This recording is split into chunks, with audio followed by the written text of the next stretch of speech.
క్రీస్తునాథుని యందు ప్రియమైన కథోలికులారా, క్రైస్తవులారా, దేవుని బిడ్డలారా, ఈ గురువారం నాటి దైవ సందేశం మత్తయి శుభవార్త 6వ అధ్యాయము 7వ వచనం నుండి 15వ వచనముల ద్వారా దేవుడు మనకిస్తున్న తన దైవ సందేశము. ప్రభువు ప్రార్థనయే పరిపూర్ణమైన ప్రార్థన.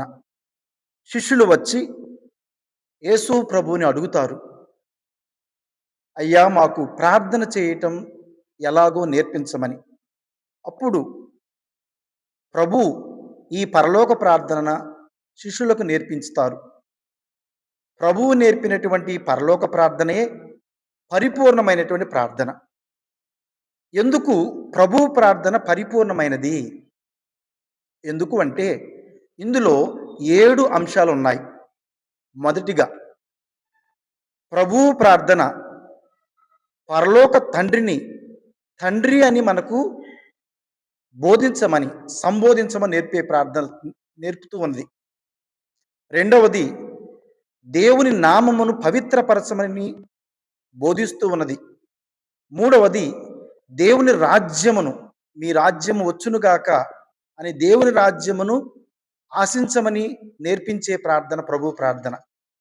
అలాగే నాలుగవదిగా, దేవుని చిత్తమును నెరవేర్చమని, పరలోకమందు నీ చిత్తము నెరవేరినట్లే భూలోకమందు నెరవేరునుగాక అని దేవుని చిత్తమును నెరవేర్చమని చెప్పే ప్రార్థన పరలోక ప్రార్థన.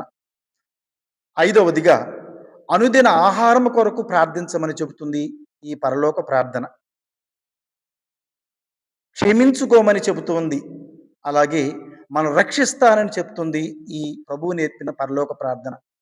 కనుక మనము వ్యక్తిగతంగా చేసుకునే వ్యక్తిగత ప్రార్థనలోను, కుటుంబంలో చేసుకునే కుటుంబ ప్రార్థనలోను, సంఘ ప్రార్థనలోను తప్పనిసరిగా నీవు వివిధ రకాలైనటువంటి అవసరాల కోసం, ఎన్ని అవసరాల కోసం నువ్వు ప్రార్థన చేసినా, అది విన్నప ప్రార్థన, విజ్ఞాపన ప్రార్థన, స్వస్థత ప్రార్థన, కన్నీటి ప్రార్థన, ఏ రకాల ప్రార్థనలైనా, నీ వ్యక్తిగత ప్రార్థనలున్నైనా, కుటుంబ ప్రార్థనలున్నైనా, అలాగే సంఘ ప్రార్థనలున్నైనా తప్పనిసరిగా ఉండవలసినటువంటి ప్రార్థన ఈ ప్రభువు ప్రార్థన. యేసు ప్రభు వారు నేర్పించినటువంటి ప్రార్థన అన్నిటికంటే మిన్నైనటువంటి ప్రార్థన. ఈ 7 అంశాలు కలిగి ఉన్నది కనుక ఇదియే పరిపూర్ణమైనటువంటి ప్రార్థన. ప్రార్థనలకు మించిన ప్రార్థన ప్రభువు నేర్పినటువంటి ఈ పరలోక ప్రార్థన. అట్టి ప్రార్థనను జపించే వారందరికీ దేవుని యొక్క ఆశీస్సులు నిండుగా ఉండాలని మనసారా కోరుకుందాం. ఆమేన్.